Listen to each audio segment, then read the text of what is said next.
Hello, everyone. Can you hear me? Yeah, great. Welcome to our Neurodiversity in the University Classroom series. I'm Megan Krasinski, doctoral candidate in inclusive education. This is hosted by our neurodiversity community at SU, which is part of the Center on Disability and Inclusion. This project supports autistic and other neurodivergent matriculated students through a gift from Karen Siebold, class of 92. Neurodiversity at SU provides greater research opportunities, social events, and direct support for degree-seeking autistic students here at SU. And just a bit of housekeeping, we are recording this session. Captions can be enabled for this Zoom, and feel free to use the chat or the raise hand feature for any questions. So with that, I'm thrilled to announce Jess Monahan for today's session, Understanding Mental Health Through a Neurodiversity Paradigm. A little bit about Jess. She is a neurodivergent researcher for Spectrum Scholars, a comprehensive college to career program for University of Delaware autistic undergrads. She has a PhD in educational psychology from the University of Connecticut and holds a secondary appointment as an assistant professor in the School of Education at University of Delaware. Jess coordinates research studies with members of the autistic community, the Spectrum Scholars team, and collaborators around the university.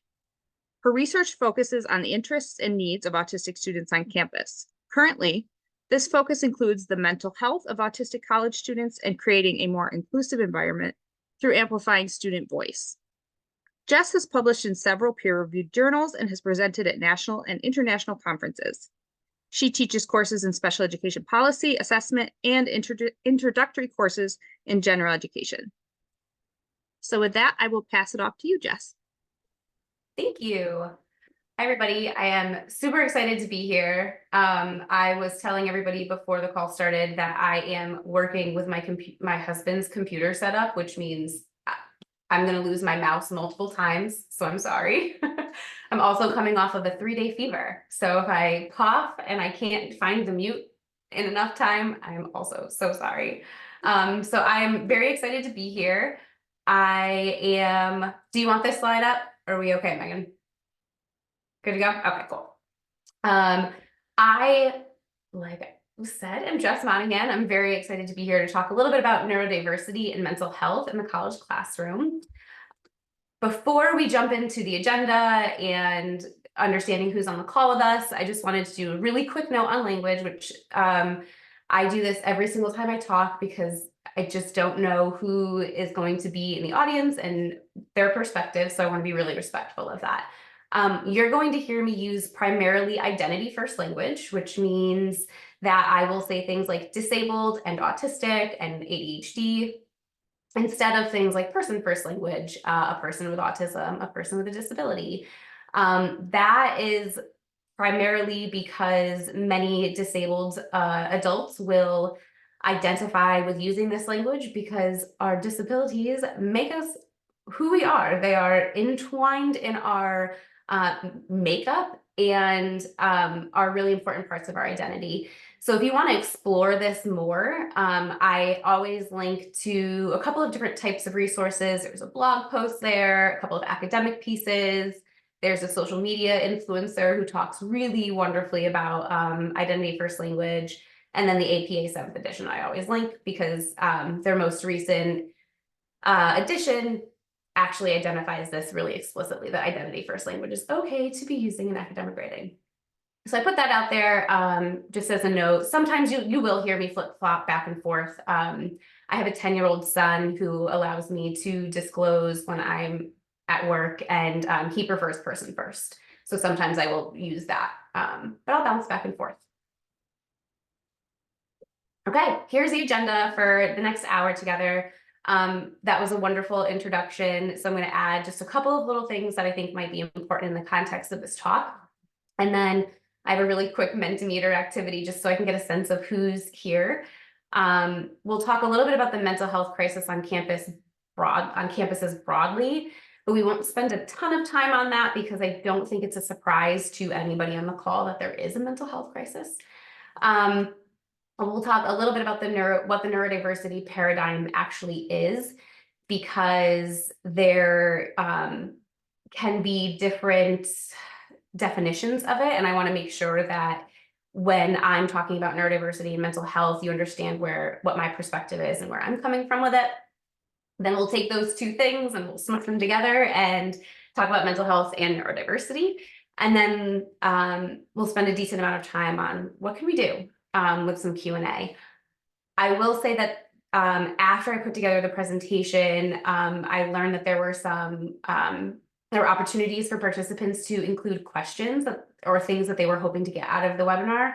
So if there were questions or things that I know I didn't explicitly discuss in the presentation, I actually put together a Google Doc with some answers and some resources. So that I think will come along with the slides and everything after the call. So if something that you really wanted to get out of it, I don't talk about, hopefully it's in that document and you have some resources to pull from. Okay, so I am Jess Monahan out of the University of Delaware. I was a public school teacher for 5 years, and I ran a program in New Orleans for students with intellectual disabilities in higher education for a little while. And I have a little over 6 years of teaching in the higher education setting in a bunch of different settings. The one thing that I really want to highlight is the second to last bullet. And those are important identities that I carry coming into this type of engagement with all of you today. So I'm white, I'm middle class, I'm a first generation college student, I'm queer, and I am neurodivergent. So I have ADHD and complex PTSD.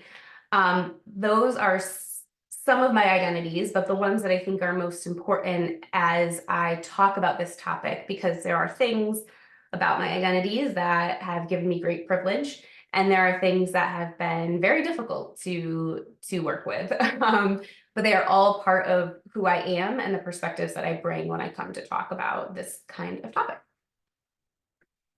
So if I am going to be able to do this, let's see.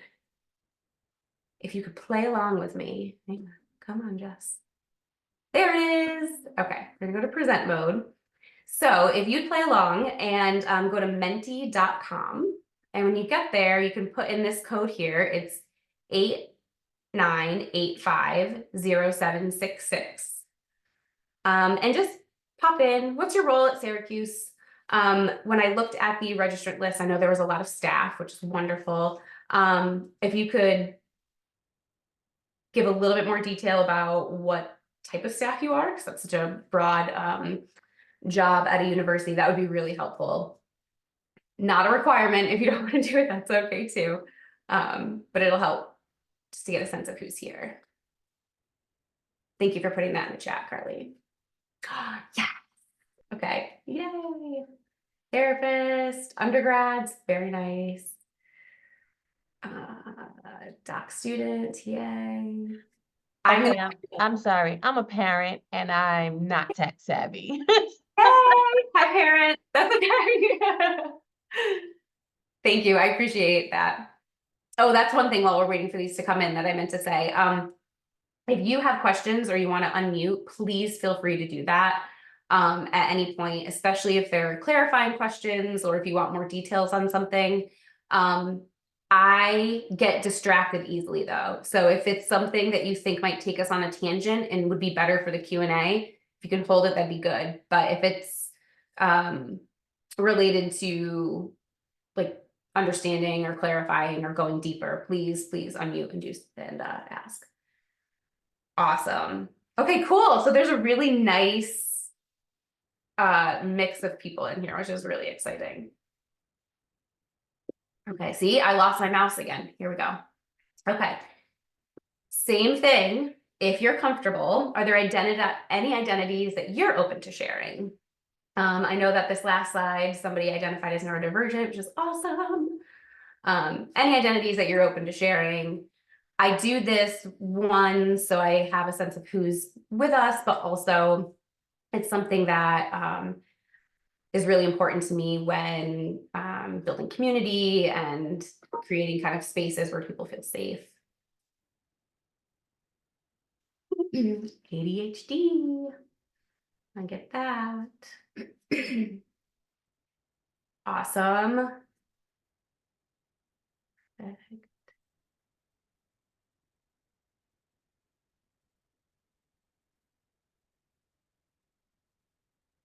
One more minute.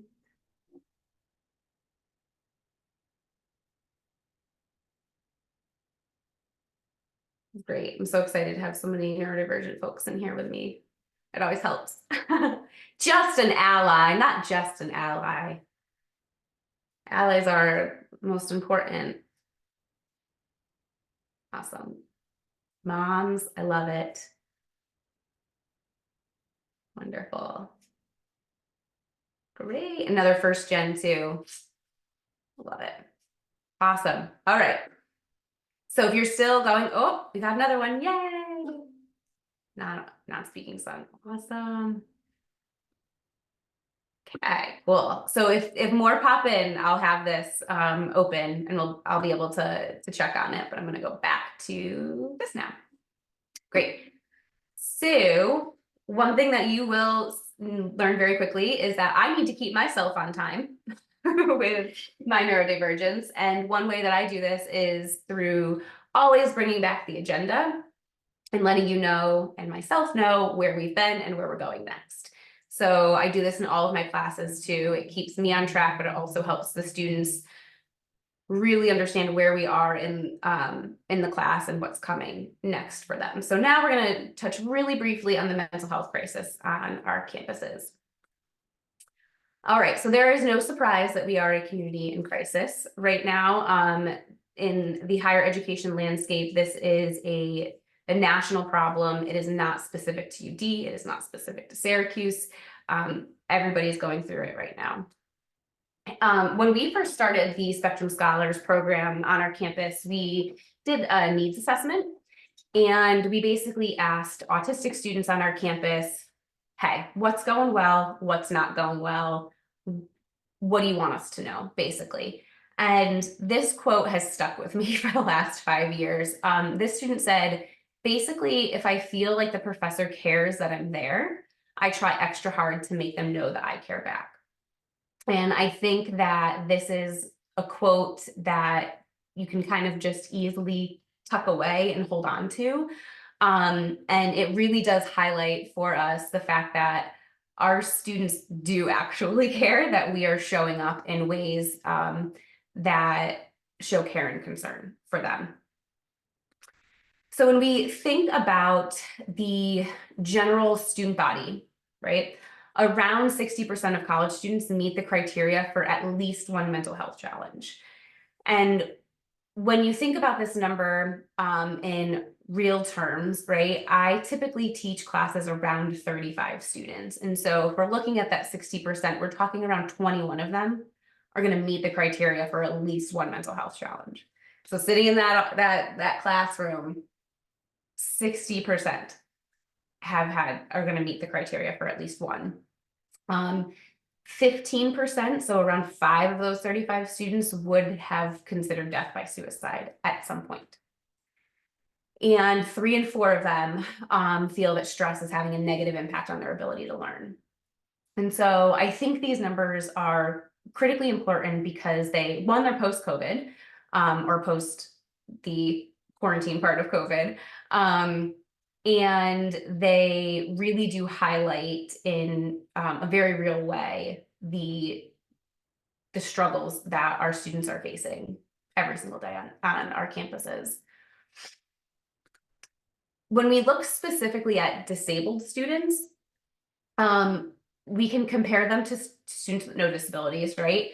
And we find that they have higher rates of mental health concerns than their non-disabled peers. So specifically, when we're looking at autistic college students, we just finished a study a year and a half ago that looked at college counseling seeking students. So students who had gone to their college counseling centers looking for support and services. And we used a database from the Center for Collegiate Student Mental Health, CCMH, Center for Collegiate Mental Health.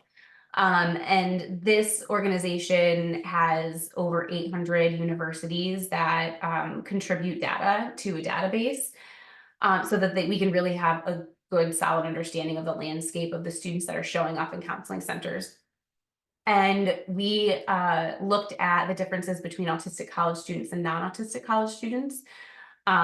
We had a sample of over 1,200 autistic college students, and we found that they had higher rates of depression, general anxiety, family distress, frustration and anger, and social anxiety than our students without disabilities. And we took these findings to our advisory board of autistic college students, and we were like, what do you got? Like, what are your thoughts here? We left it really open. And they were like, obviously, like, have you been to a college? Have you engaged with anybody who's not autistic? It's not exactly the friendliest place in the world. It's not an environmentally and sensory safe place to be either. So of course we have high levels of these types of things. It's our environments, right? And so we also know that students who have mental health disabilities specifically, so we're thinking depression, anxiety, bipolar, borderline, those students are actually less likely to be believed by faculty and staff that they even require accommodations. And they're more likely to drop out. And so from speaking from lived experience with this, I went to UConn, a wonderful pre-teacher program. It was great. I was studying special education for 4 years and had anxiety. And every single professor knew that I was anxious because I can't hide it. And not one professor ever said, hey, why don't you go to the disability office and get accommodations? And I didn't ever think, as a special education pre-service teacher, oh, anxiety is something I can get an accommodation for. Just didn't think about it. It was back in 2005. We weren't talking about mental health in the same way. And so when students come to faculty and staff, even now, and say, hey, I need this accommodation because of this disability, if it's a mental health disability, the statistics will say that they are less likely to actually be believed that they need accommodation. So our disabled students are, they're up against a lot, which is not shocking, right? Now, this is another quote that came out of our most recent needs assessment in 2023. And I promise I'm not going to read all of my slides, but this quote is really important. The student said, it can be hard for students to find good therapists, and the school counseling center is not equipped to see students for long-term intensive therapy. I want to pause here and add the caveat that this is not a bash on UD's college counseling center or college counseling centers in general. This is just the reality of what college counseling centers are dealing with. They are not equipped for long-term intensive therapy, period. The demand has skyrocketed, and it's a very stressful job. Turnover is high, and even without high turnover, typically understaffed, and it is a national problem. And the student is talking specifically about the impact that had on them. But I want to be really explicit and clear that this is not the personal failings, I think, of any college counseling center or therapist. This is just the grim reality of the systems that we have in place right now. Okay. So the student goes on to say, because I wasn't seeing a therapist while I was struggling my first year, I have no documentation about this period of time for me. And it is very frustrating that in UD's eyes, it is as though I have no real reason to have been struggling then. My transcript is a mess because it took me a long time to luck out with a therapist that could work for me. And so anybody who's on the call who has any experience with mental health and neurodiversity at all probably knows that finding a quote unquote good therapist, somebody who's neurodiversity affirming, can be really tricky. And therapists who are not neurodiversity affirming can do more harm than good for many of us neurodivergent folks. So the student here is really highlighting this difficulty that we have with the systems that are in place. You're going to see this little bubble pop up a couple of times within the next 45 minutes, because the reality is that we are working in a systems-based society. Specifically thinking with this talk about higher education, right? There are systems in place to support the institution of higher education, to support the faculty and staff, to support the students. And there are laws and policies in place that are necessary. The grim reality of it is that many times these systems that are built to sustain these things are part, if not all of the problem. Right? But we have to exist in them. I exist in them right now, just with all of us, we are existing within these systems. And these systems can very much many times be the cause of the mental health problems. The thing to remember, and the reason why I will always continue to bring this up, is that as humans, as the individuals existing in the systems, we have the unique ability to push on them and just help them stretch a bit, right? And when we push on them and we stretch them a little bit, we also have the ability to support one another as we move through them.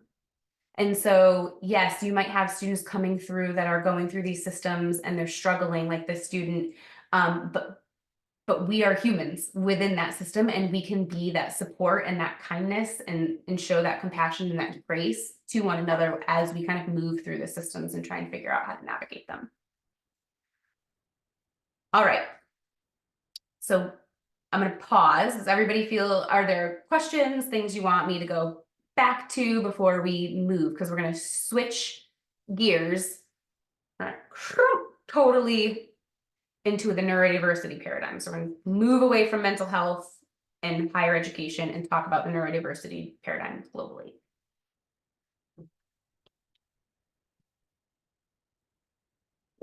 All right, I'm doing okay on time. Okay, so what we're going to talk about now is the neurodiversity paradigm.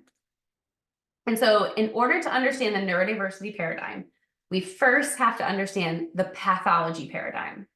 And if I know there's a couple of therapists in here, and so I'm sorry if this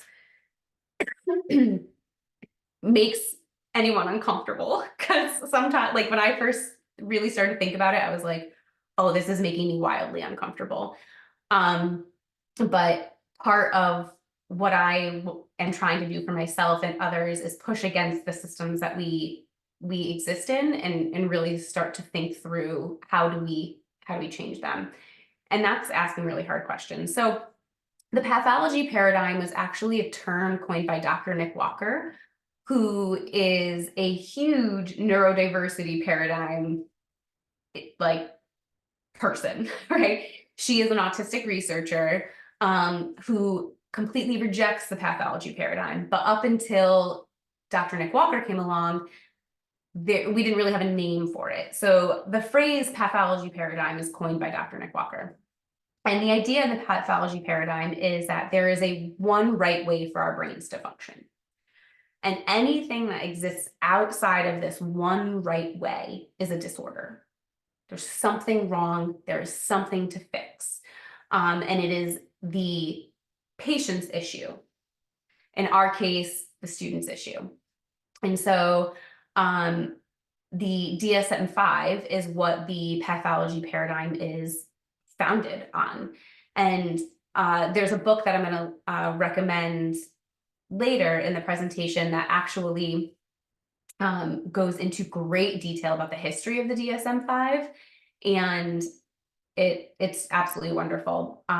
That's not what this talk is. So, but what I will say about the DSM-5 is that over the years, it has grown significantly to include a large number of disorders, and the vast majority of them are going to have a very important criteria that must be met for it to actually be a disorder. And that criteria is that it has to impact your ability to work.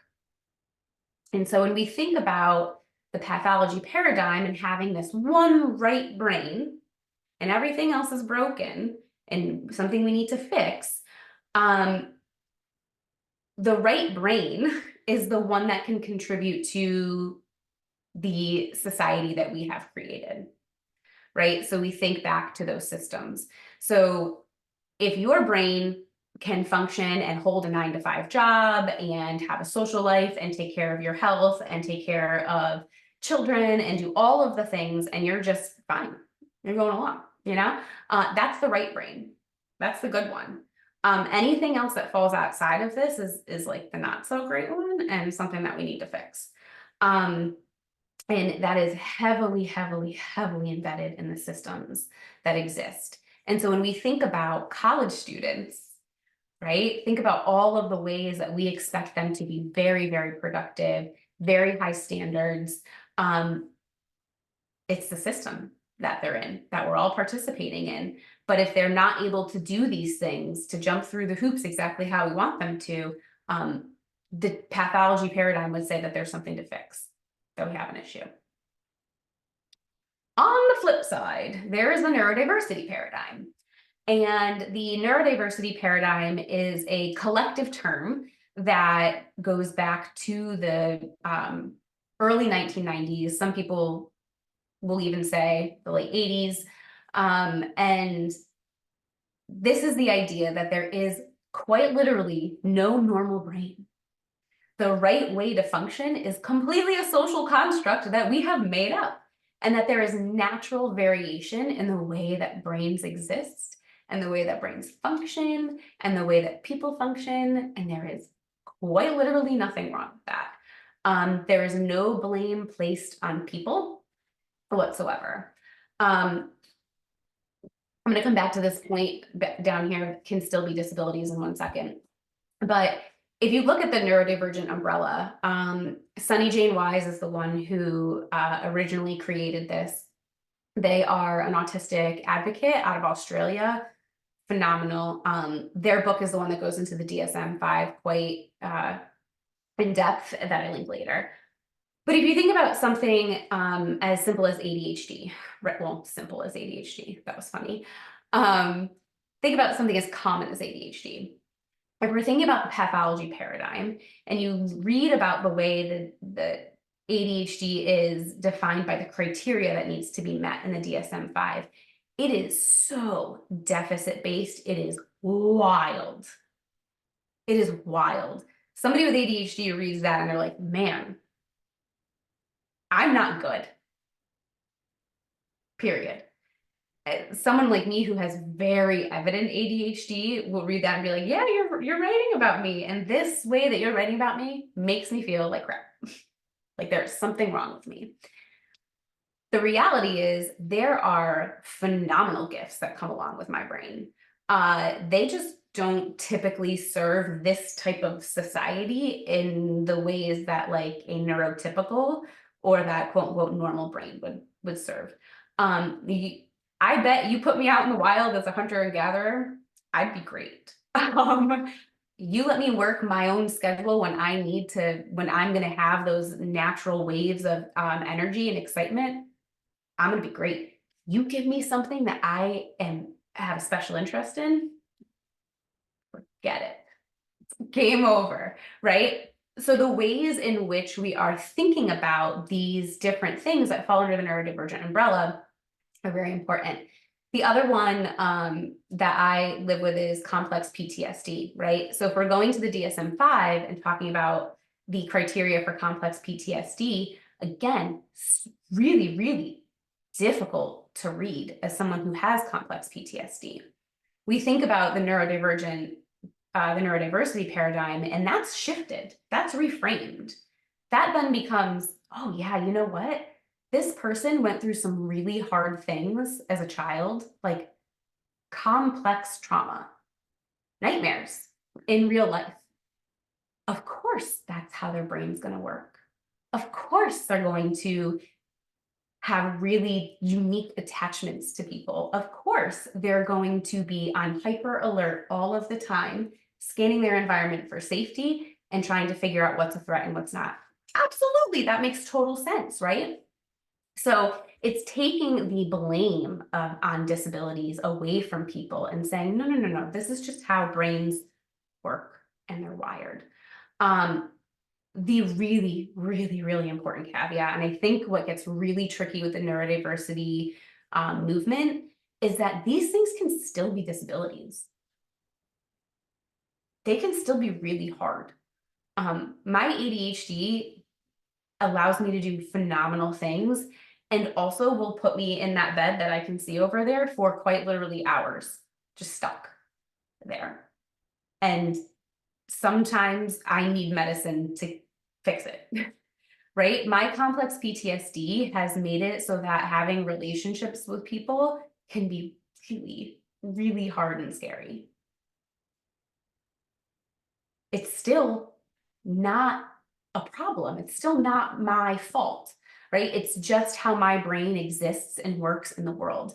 And I can still have therapy for it, which I do, and I can still take medicine for it, which I do. There's nothing wrong with any of that. It's really just shifting from, hey, this is the typical brain. If you're not doing it this way, it's not okay. And we're going to fix it. To, hey, you know what? All of our brains are wired differently. We exist within these systems, and people should have the right to choose how they experience their world. If I decided tomorrow that I don't want therapy or medicine anymore, that's my choice, right? And I deserve the right, and I'm worthy of the right to figure out how to exist in these systems without that level of support. So those are the really two big differences between the neurodiversity paradigm and the pathology paradigm. The last thing I want to put in here, because sometimes people on the internet get cranky. I'm not one of those people at all, but if you're talking to people, sometimes this gets really cranky. So neurodiverse is the term for the collection of people. Right, we are all neurodiverse. On this call, we are all neurodiverse. We got some neurotypical people, some neurodivergent people. Someone is not neurodiverse. Someone is neurotypical. They exist within that typical or expected way, and someone is neurodivergent. They diverge from that typical expected way. It's silly, but I put it in there because some people really do get like hung up on that. All right, it is 3:34. So we've talked about the mental health crisis on campuses. I've given you kind of a baseline of where I'm coming from for the neurodiversity paradigm, and now we're going to move into mental health and the neurodiversity paradigm. Are we feeling okay? I don't see any questions in the chat, so that's good. Okay, I am going to try and pick up my pace a smidge, so we have time for Q&A. All right, so if we remember, wait, you don't have to remember, I literally just said it. So with the neurodiversity paradigm, there is no right way of being, right? We are allowing our brains and our bodies to function as they naturally do and getting support and services when we feel like we need them so that we can exist in our systems. Now, we're thinking about our college students here. We have to consider what they are taking in daily. Every single day, this is coming in at them. This information is coming in very, very quickly because of our advances in technology. Evolution moves very slow, technology very fast. So it's really important for our students and honestly for ourselves to remember that the amount of information that we are receiving every single day, our brains are not built to take in this much craziness. They're not. Okay, so we have to be gentle with ourselves and our students, but this is a smattering of 4 things that are currently existing in our culture and our world that our students are taking in daily. This is not comprehensive, right? We're in an election year. We are seeing constant ramifications of global warming. There is a very, very terrible situation happening in Gaza, and COVID is still here. So all of these things, in addition to many, many others, our students are taking in on a daily basis. When you couple that with the things that they may have had happen in their pasts and their histories and their intersecting identities, we have got to let go of this idea that there's a right way of being. There's no right way of being. We have students who are coming to us with complex trauma, with childhood poverty, with all different kinds of backgrounds. we have students coming to us. I mean, the University of Delaware is a very white, very wealthy university, right? So I have students in my classes who might not have the kinds of childhood trauma that I have, but they may have come from families who didn't talk about feelings, didn't share feelings, not allowed to have feelings, right? So everybody's coming with stuff from their past, plus potentially these intersecting identities. Many of them are already historically marginalized and oppressed groups on top of this daily barrage of just very difficult information to take in. So this idea that we have this right way to function and be productive all of the time when all of this is happening is just kind of wild to stop and think about. So when we think about our college students, all of this is happening, all this stuff on the left is happening, right? And they have to show up for their exams and they have to write their papers, and many of them have to work. So there are so many things that they are attempting to juggle in addition to the lived experiences that they're having that are shaping the way their brains are able to function when they are in these spaces. This talk is not one that is trying to suggest that we get rid of exams and we get rid of expectations and we get rid of standards. Absolutely not. That is not what I am here to recommend and to say, because at the end of the day, when I go to my doctor, I want to make sure that my doctor passed their exams, right? I want to make sure that the things that we are allowing people to do in our society that they're qualified to do, right? What I am suggesting is that we can go about this in a much more gentle way, in a way that is much, much safer for students and honestly safer for ourselves. Because if we remember this, there is no normal brain, there is no right way to be, and we all still exist within these systems. Okay, so thinking about neurodiversity and mental health is a little almost like, haha, that's a fun joke, because when you think about it, students who have mental health needs are neurodivergent students. Like mental health needs is neurodiversity. Like that's the borderline personality disorder, the narcissistic personality disorder, the general anxiety disorder, the OCD. Those things are neurodiversity. So when we're thinking about college students who have mental health needs, that's neurodiversity. That's it, baby. Now, okay, what if you have students who don't have mental health needs? Fair. Uh-oh, okay, come on, computer. Here we go. All right, let's say we have students who have ADHD or autism or intellectual disabilities or learning disabilities or traumatic brain injuries, but no mental health disabilities identified or diagnosed. Still coming at you in your classes with higher rates of mental health concerns. So we know that all of these groups, despite not having a formal mental health diagnosis, are going to have higher rates. They're going to have more elevated rates of mental health concerns.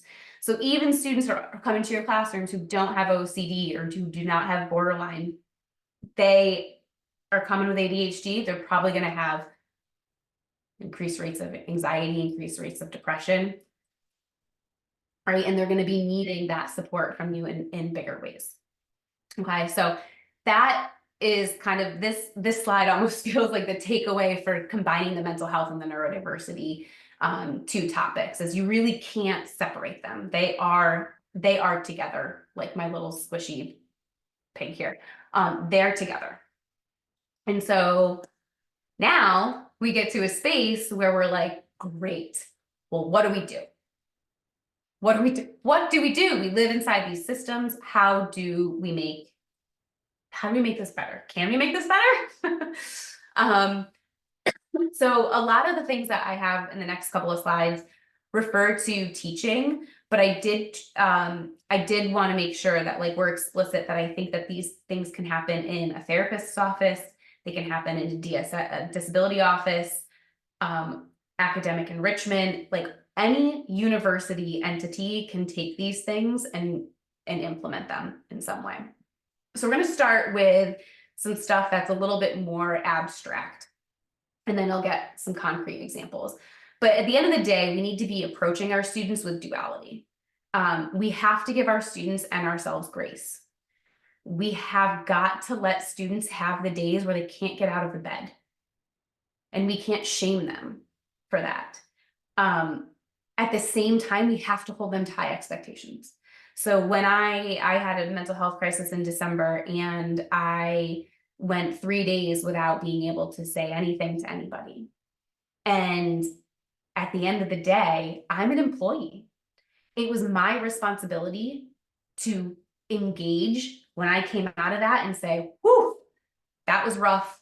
I'm sorry if I impacted anybody. What do I need to do to bring everybody back up and make it right? Right. So no one on my team ever made me feel bad for having those days where I was MIA. But they knew when I came back that I had high expectations for myself, and I was going to make things right. And I think that's what we need to hold with our students. There's no formula for doing this. This is literally just experience and trying to understand how much grace to give and where those expectations are. And this is all going to depend on the field of the faculty. All of that is going to make a big difference. But if we can just think about supporting our students with grace and having high expectations, I think that's going to be really helpful. We are the front lines. The faculty and staff are the front lines. We're the primary point of contact for many students. And it is very, very common that faculty have conversations with students about mental health. We control our classroom and office environments, and we can model healthy coping strategies and taking care of ourselves. So again, that systems bubbles down there because we're existing within these systems that can be oppressive, and that can be very much part of the problem. But there are things that we can do to control our environments and to model healthy things for our students so that they see that they should be and can be doing these things too. All right, so what are some of those things? The biggest one with a ton of research is the sense of belonging. So we know that when students feel like they belong, better academic achievement, higher persistence, lower rates of mental health concerns. Wonderful. Super important to note that this is especially true, or that students who are students of color and first gen or low income students have a lower sense of belonging. So when we're thinking about DEI initiatives and student support and student affairs, this sense of belonging is really critical for many groups that are historically marginalized.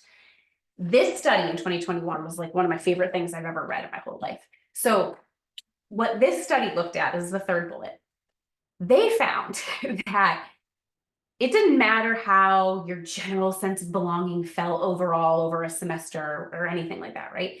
They found that quite literally your daily sense of belonging was associated with positive behavioral engagement and in-class participation, especially for first-gen students. So what that means is I can have a student in my class who has like a crap day, right? Like head on the desk, they're tired, or maybe they were stuck in bed that day, whatever. They come to my classroom, I make them feel like they belong there. That day, they're going to have, statistically speaking, higher rates of behavioral engagement in class participation. It just speaks to how important these daily interactions that students have with faculty and staff are.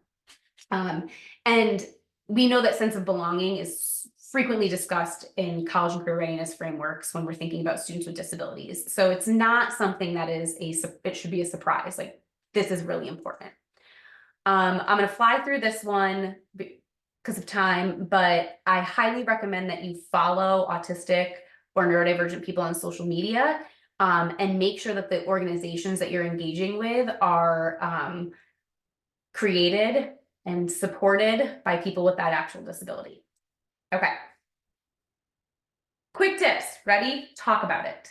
Do not shy away from the stress of college and mental health with your students. I address it in my syllabus directly. I talk about it on the first day of class, and I make sure my students always know that I know that they are sitting in a very difficult position and they are doing the best that they can, and that mental health is not something to be ashamed of or a secret. Talk about it. Know it's available. So Obviously, universities have tons of resources on their campuses, but get in touch with what's happening in your local community. So we have something called Sean's House in our community, and Sean was a UD student years ago who died by suicide, and his dad bought a house in the community, and it is a 24-hour mental health resource for any adolescent in the city of Newark, Delaware. It is phenomenal. Not associated with the university at all, but university students use it all the time. So know it's ready, know it's there, and have it ready to go. So that way you are carrying less of the burden of putting together resources for students every time you see one that needs one. Encourage self-care. So this might sound silly, but every single day in my classes that I teach, we talk about at least one strategy for self-care. I'm preparing future teachers. It is wild out there for teachers right now, and burnout is very real. So I take 3 to 5 minutes every class and we talk about a different self-care strategy. Be flexible when it's reasonable. So flexibility in deadlines. That's not going to work for every class. I know that, especially in some of those STEM fields, pre-med. But where we can have more flexibility, students are going to benefit from that. I have a slide for that in a minute, so I'm not going to talk about that right now. Show that you care. We know in the K through 12 literature that having one trusted adult in a school is critical for a student's well-being. So it is very simple to be that person for a student in higher ed. And take care of ourselves. Make sure you're accessing mental health services, advocating for your own needs, finding that elusive work-life balance, seeking connections with other faculty and staff, and filling your own cup, because we cannot pour from empty ones. And anything we can do to highlight for our students that that they can take care of themselves is going to be good. All right, couple concrete examples. I'm going to leave this here. These are just some examples of things that you can do that are accommodations for everybody. Noise canceling headphones, let them happen. Music while students are doing independent work, let it happen. Sunglasses, if you're in a classroom with those terrible fluorescent lights, let it happen, right? These are things that can easily be implemented in classrooms that faculty can consider to make their spaces more inclusive. Guaranteed a student rolls up into a classroom where they know that they have options for how they're going to engage socially. That's going to feel like a safer classroom than one that's going to randomly and forcibly make them work together all of the time, right? I always have flexible due dates and late work policies very explicit in my syllabus. This links to a late work policy slides that I have. I have this thing called makeup days, which work in most of my classes, but not all of them. If a student is going to miss a deadline, I don't need to know. I don't need all those emails. I don't need to make the constant decisions about whether or not I should say yes or no. I have makeup days. So if a student misses an assignment, they can submit it by the makeup day with no penalty on their grade. The downfall here, the natural consequence, they're going to have to get the feedback a lot later. And in some of my classes, that's a big deal. But it takes the pressure off of the students. It takes the decision-making off of me, which helps my mental health, and also allows them to have agency in the ways that they're supporting themselves. This one the makeup days has been a really popular policy. I always check in with my students. So genuine care and concern. I will share campus and community resources if necessary. We can modify plans for the day. Last semester, there was a death on campus of a student, and we didn't get an email about it. We didn't know. I asked how my students were, and one of them said, my friend died yesterday. And I was like, what are you doing here? Why are you here? And he was like, I knew that this would be a distraction for me and I feel safe here. And we worked together as a class that day to figure out what was going to be the best use of all of our time together. And we moved through a little bit of the content, but it was very slow, it was very gentle. And I wouldn't have known if I didn't check in with students, right? I'm going to leave this here. This is a really great resource because it links to the Ohio State University about this concept called calling into conflicts. When you see conflict in your classrooms, instead of kind of avoiding it, really leaning into it. And it walks you through very explicit steps on how to do that. It's great. Wonderful, wonderful. So these are a couple of the recommended readings and resources. The book that I was referring to before is We're All Neurodiverse by Sunny Jane Wise. I'm a huge fan of the Autistic Self-Advocacy Network. The JED Foundation is a mental health resource, and that will link directly to the PDF that I pull a lot of my tips and tricks from in terms of supporting college student mental health. So you can read about them in more detail. And then Dr. Nick Walker, that links to their website if you want to read about what autism is from their perspective and those kinds of things. Those are what I would recommend.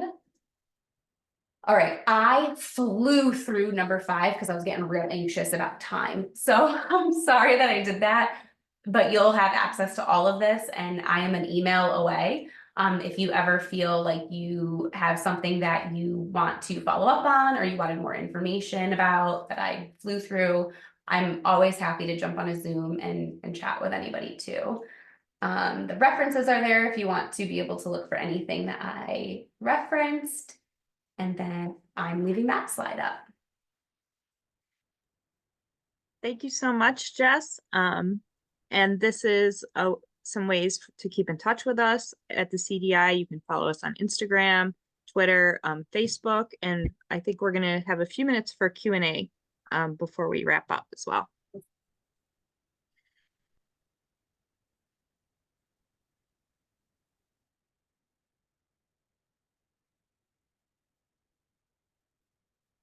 Oh, Clarice, thank you for that comment in there. Now I'm able to see the chat.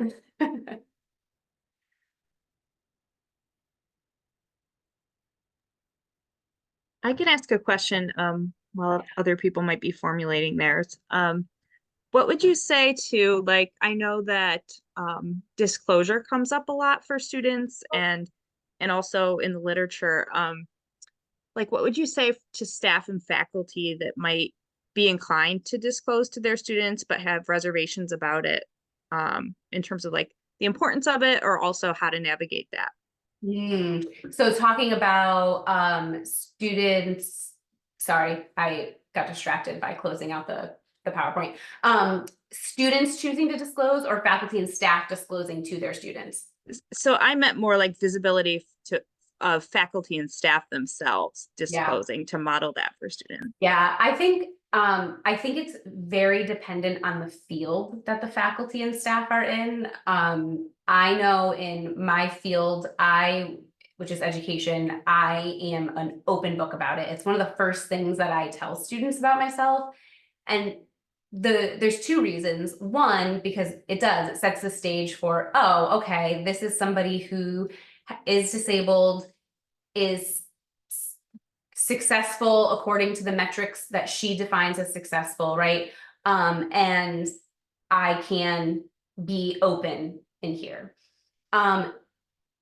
Many times what will happen is students will just raise their hand and be like, oh, I have ADHD too, or I'm autistic, right? And then all of a sudden they're just disclosing to each other in the class. And we talk about the privilege and the joy and the beauty in being able to share that with each other in that space.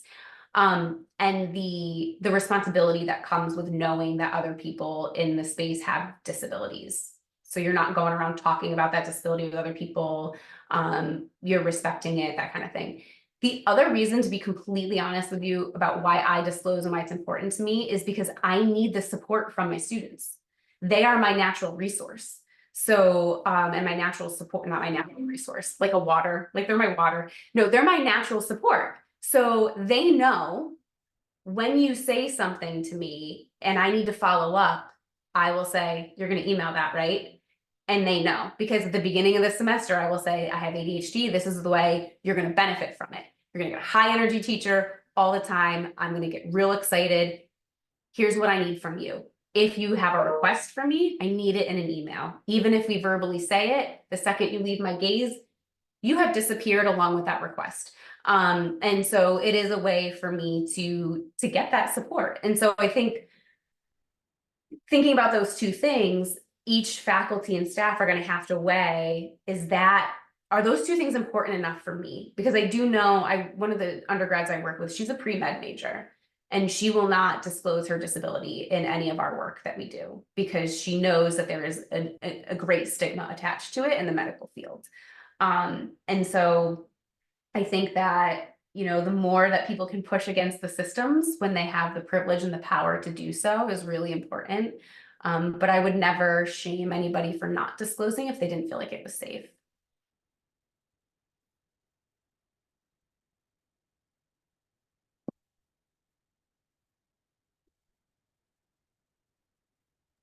I think we also have a question in the chat from Clarice, Oh, is asking, oh, yes. yeah. Sorry. I responded that way because Clarice, that was one of the things that I included in the Google Doc or the Word doc that will get sent out.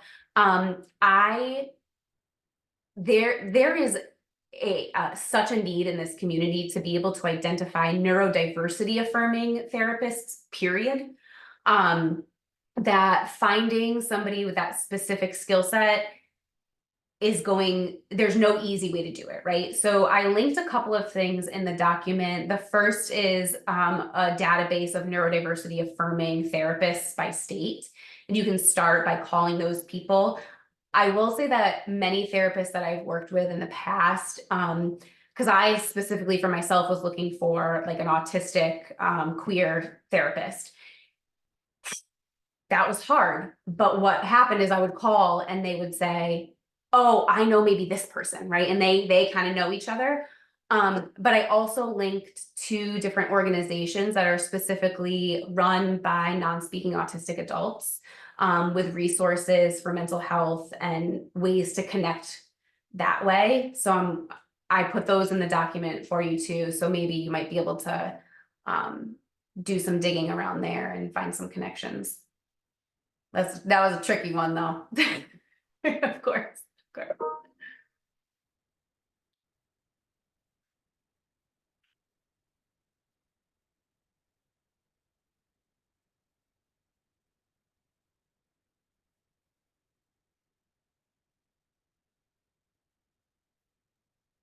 think we have time for like one more question if anyone has any. Christina? Yeah. Hi, Jess. Thank you so much for the presentation. This might be a lengthy answer, so I'll keep it short, but just something I've been thinking about. I love the makeup work, the makeup policy that you've had.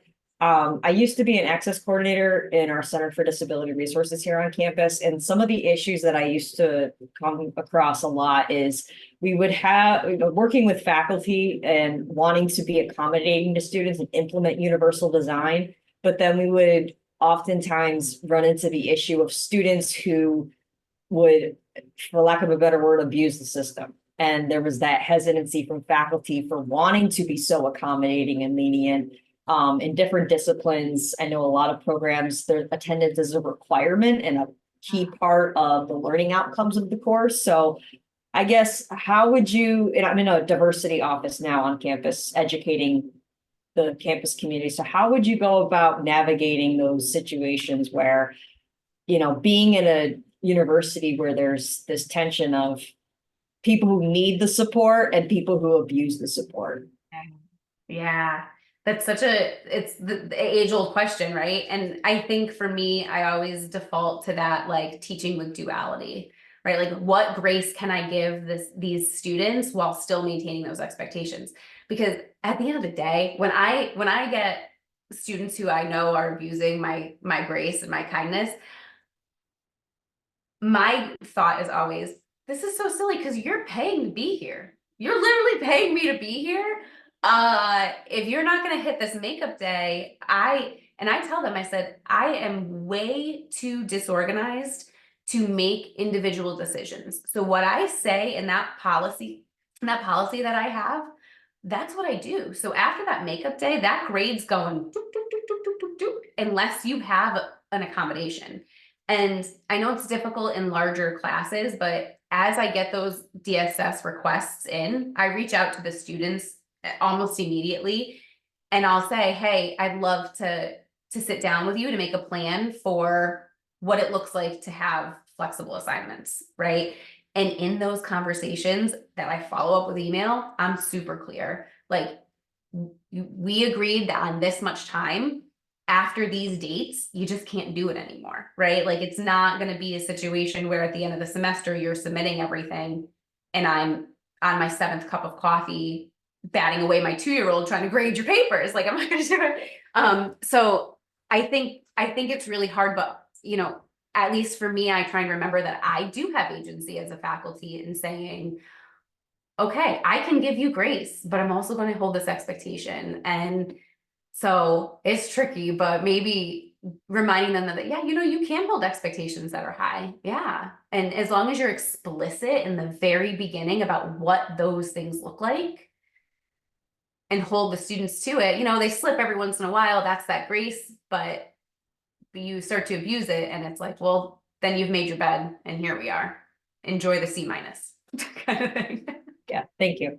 Yeah, of course.